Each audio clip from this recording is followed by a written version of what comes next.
Should you eat bugs? There have been some interesting things going on in the last few years. There are claims that current farming practices are unsustainable and the consumption of most traditional animal products must stop.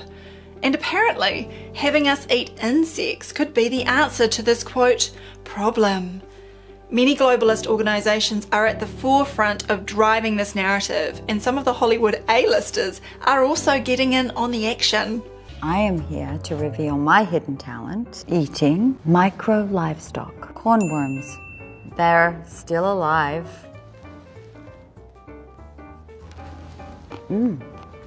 Extraordinary. Very moist, chewy, can't quite describe the flavour. Interesting texture. It's chewy.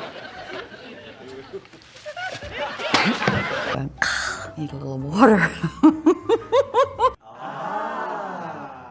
Let's have a look at the alleged science behind this insect-eating idea.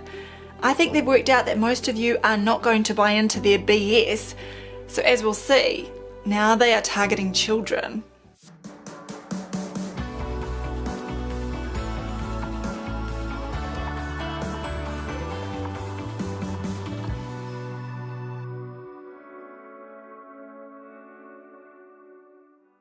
The big question of the morning, could insects be the solution to malnutrition and help combat the obesity epidemic?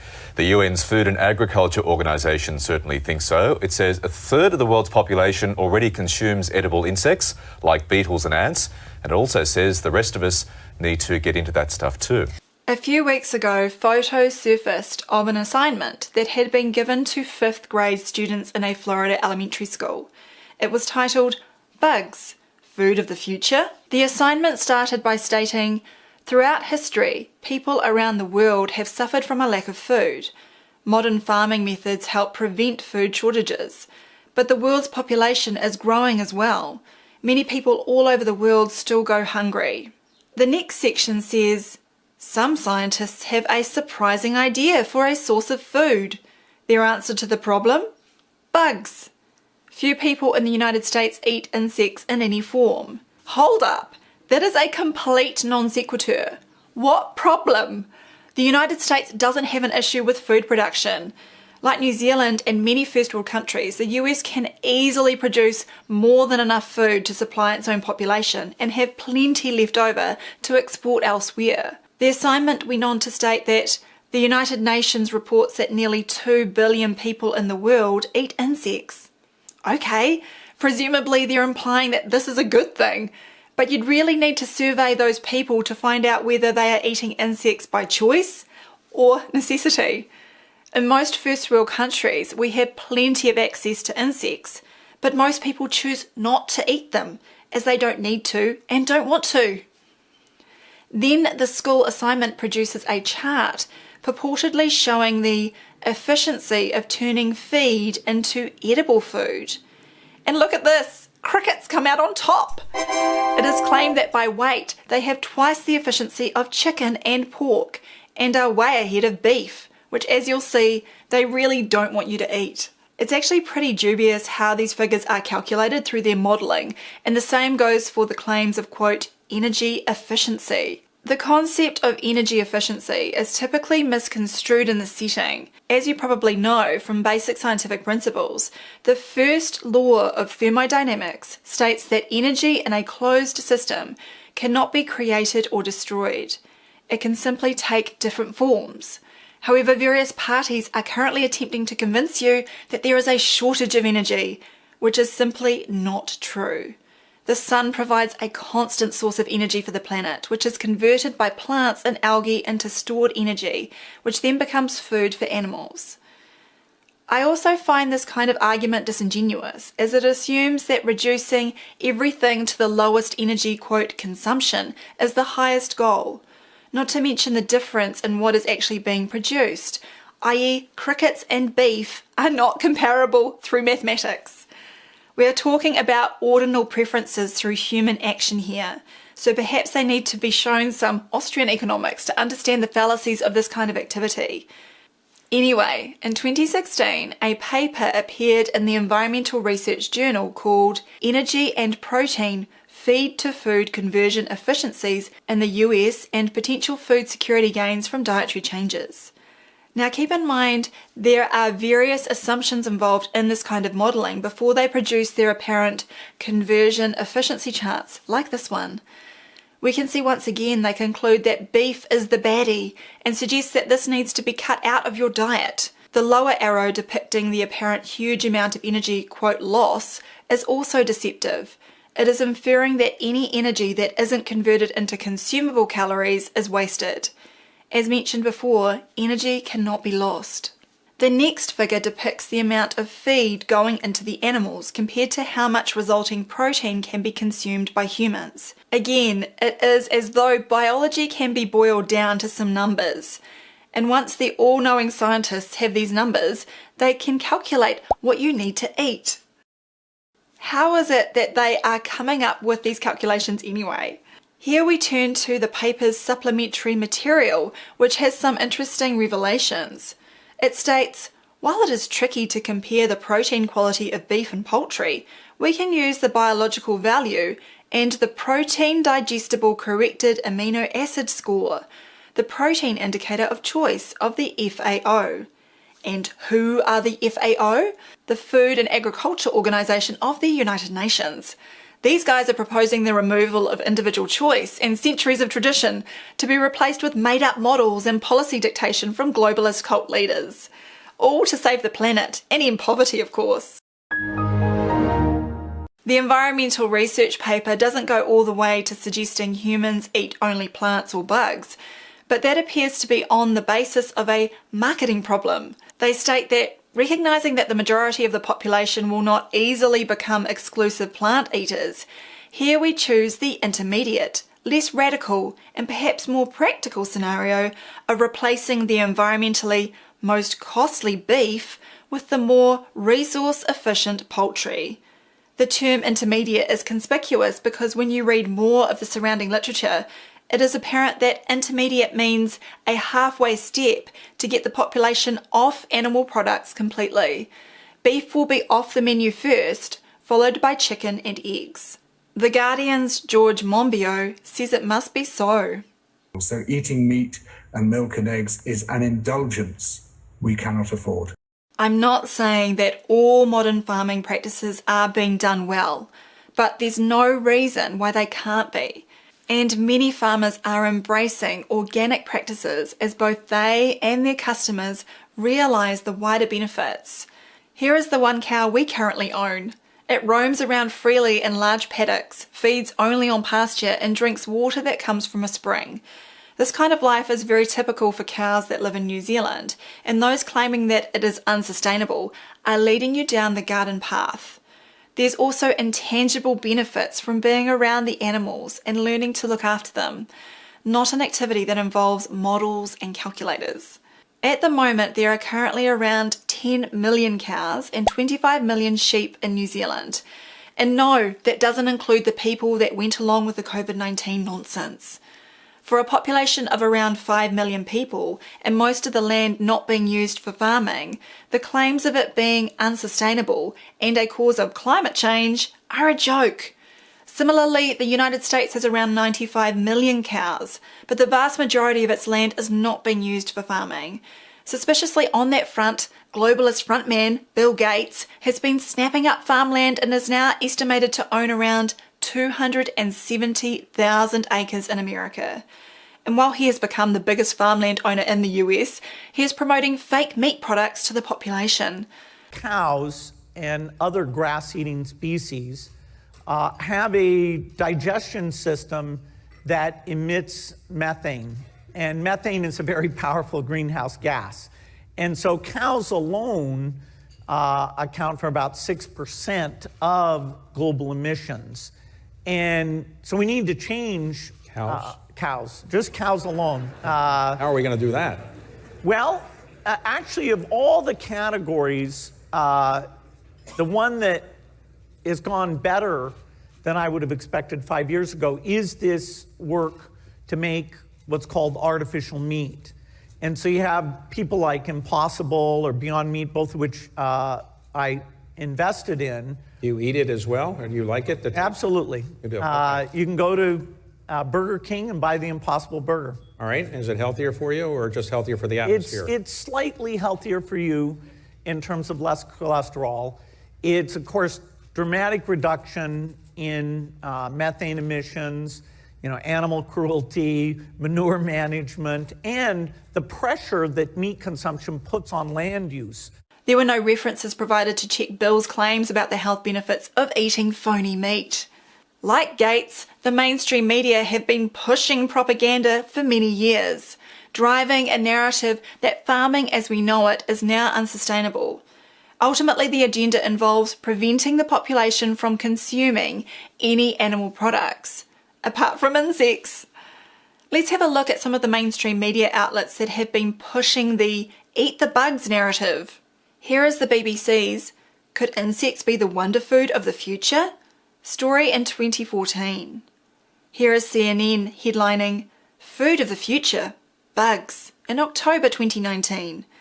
And here is The Guardian's "If we want to save the planet, the future of food is insects" that appeared in May 2021. All of these globalist connected platforms are paragons of truth, of course, with your best interests at heart. The reason I decided to make this video was motivated by something closer to home. Here in New Zealand, the Ministry of Education published a children's article in a 2017 school journal that is part of the curriculum for 8-year-olds. It was titled "Bug Bix for Breakfast," the title being a play on Wheat Bix, which is a popular breakfast cereal. It presents a table suggesting that you get more energy out of eating insects than other foods. Once again, it infers that we need to get more energy out of what we eat. Keep in mind that, like the United States, the prevalence of obesity in New Zealand is extremely high, so I don't think that we are in need of higher energy foods. The article also informs the children that eating insects helps to protect our environment because insect farmers don't need to use as much land or water as other farmers. This is blatant brainwashing of the kids, inferring that our country has a dwindling amount of land and water, which, as has been pointed out, is pure nonsense. The children's article goes on to state, "Scientists are starting to wonder how we'll be able to find enough food to feed our growing population. Bugs might be the best way to solve food shortages in the future." What food shortages in the future? This sounds completely contrived, and where had we heard this before? First, we had Thomas Malthus informing the world in 1798 that the world's population was in imminent danger of collapse if it kept growing. The population at that stage was less than 1 billion people. Then we had Paul Ehrlich and his 1968 book, The Population Bomb. He predicted that by 1985, there would be famine on a global scale and most people would die of starvation. This is a CBS News special, Earth Day, a question of survival, with CBS News correspondent Walter Cronkite. Doctors Paul Ehrlich and Dr. Barry Commoner, both biologists who were among the first to alert Americans about the ticking of the environment bomb, addressed Earth Day meetings today. We have then an extremely serious world demographic situation. The population situation is bad beyond what any demographer even dreamed of 25 years ago. What about the resource situation in the world? Well, the most important resource to all of us, of course, is food. We have 3.6 billion people in the world today. Roughly 50% of them are hungry in one sense or another. This year, somewhere between 10 and 20 million people will starve to death on this planet.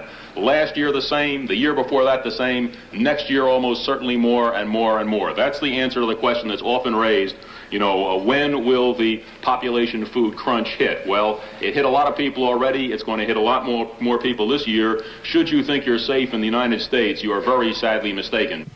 Well, the picture is then not altogether bright. The Hobson's choices we face, if we don't control our population and environment, the horses in Mr. Hobson's barn include famine and plague and thermonuclear war, and who knows which one or what combination will come. And the question is, of course, what are we going to do about it? Well, the world's population has doubled since that time, and the claims that the planet can't produce enough food have been shown to be hogwash, constructed to serve other agendas. I mean, so many things have happened in the last 40 years that are so good, you just can't believe it. I mean, we've lifted more people out of abject poverty in the last 15 years than in the entire course of human history, in terms of sheer numbers of people. You know, and starvation, except for political reasons, is now pretty much absent across the world. That's quite something, given that there are 7 billion of us, and there's only going to be 9 billion, by all appearances. It's going to peak out at about 9 billion, and my suspicions are in 100 years, one of the biggest problems we'll face is that there's just not enough people.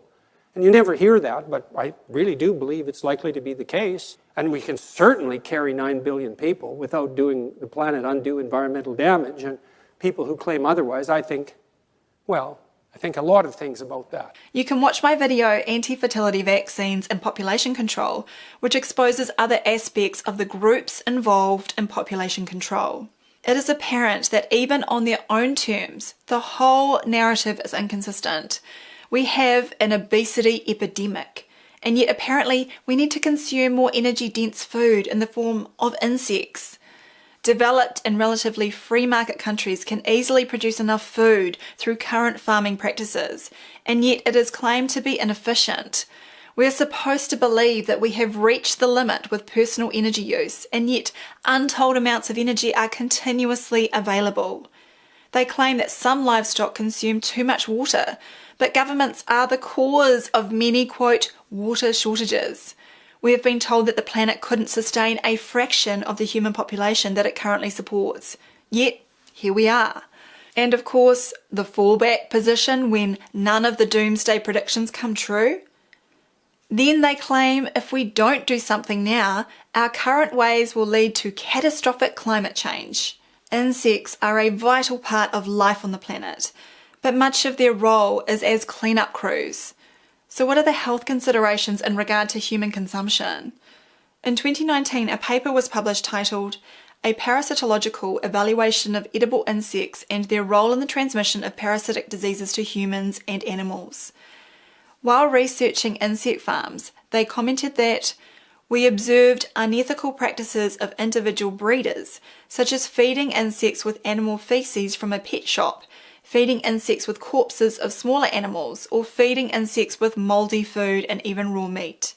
These practices significantly reduce the quality of the final product and undermine the microbiological, parasitological safety of such food.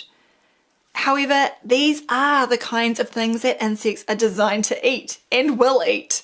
The study also found large numbers of parasites in the insects. From a terrain perspective, we don't necessarily denigrate parasites as they have a role to play, and their presence in increasing numbers indicates something in the underlying environmental conditions.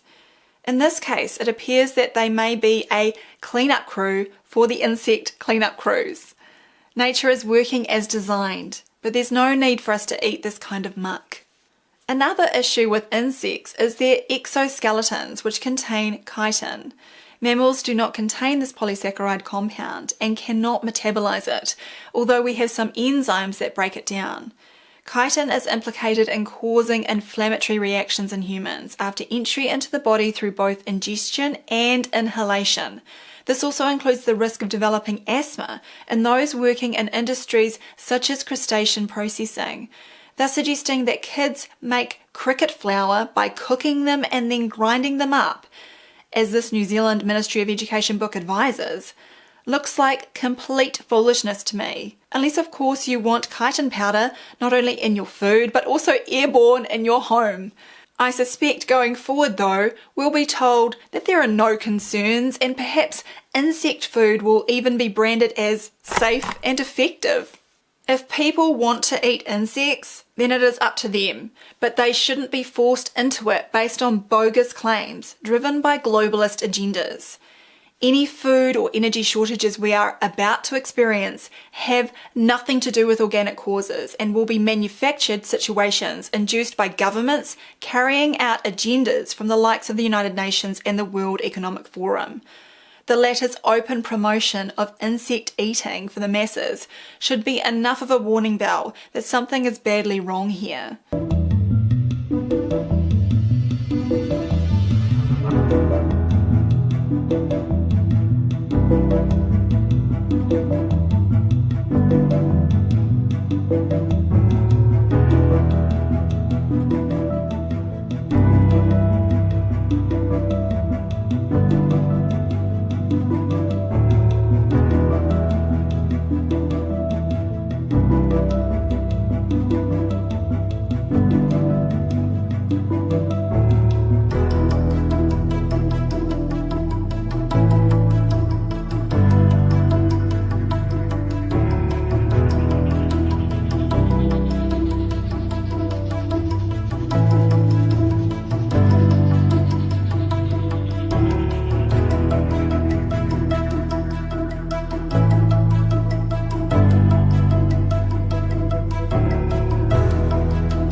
On the other hand, what do the WEF elitists like to eat themselves when they meet in Davos each year?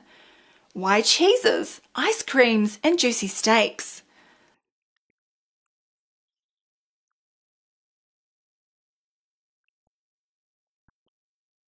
From the alleged health point of view of eating insects, it's buyer beware. I'm happy to give them a miss and stick to the inherited wisdom from my ancestors, many of whom lived into their 90s consuming traditional New Zealand diets. If you enjoyed this video, please visit supportdrsam.com